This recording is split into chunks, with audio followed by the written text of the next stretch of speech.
আসসালামু আলাইকুম। আপনারা কেমন আছেন? আজকে আমি আপনাদেরকে একটি এমন এক জায়গায় নিয়ে এসেছি, যে জায়গাটি আসলে আপনারা কেউ কল্পনাও করতে পারবেন না। এটা একটি প্রত্যন্ত গ্রাম অঞ্চলের একটি জায়গা।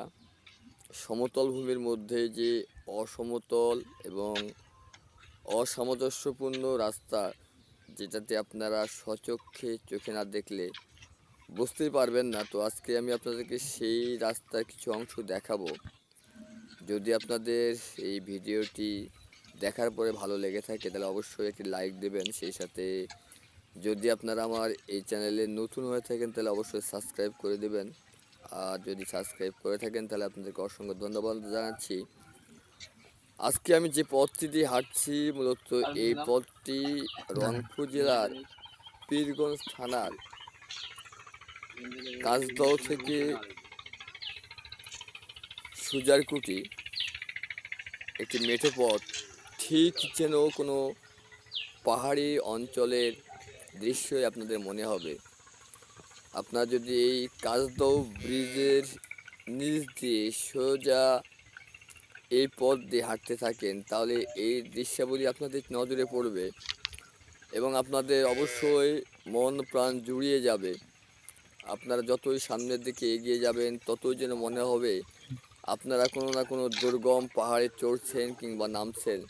যেমন খাগড়াছড়ি, বান্দরবন, সীতাকুণ্ড, এই অঞ্চলের যে প্রাকৃতিক সৌন্দর্য, ঠিক দেখতে অনেকটাই সেরকমই এই জায়গাগুলো।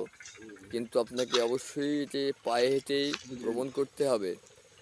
আপনি যদি সেই কাঁচদহ ব্রিজের নিচ থেকে শুরু করে ঘন্টাখানেক বা 1.5 ঘন্টা সময় অতিবাহিত করেন, তাহলে এই মনোমুগ্ধকর দৃশ্যগুলি আপনার নজরে পড়বে এবং নিঃসন্দেহে আপনার খারাপ মনকে মুহূর্তেই ভালো করে দেবে।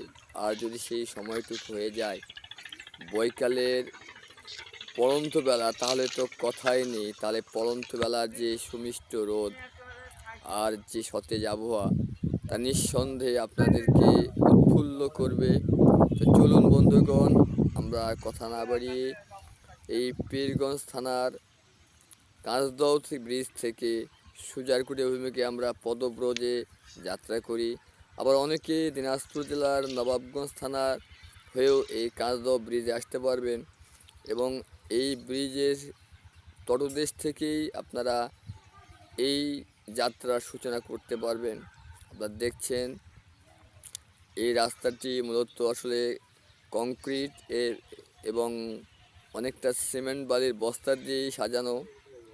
নদীর দুপার দিয়ে এটা তৈরি করা হয়েছে যাতে নদী ভাঙ্গন রোধ করা যায়।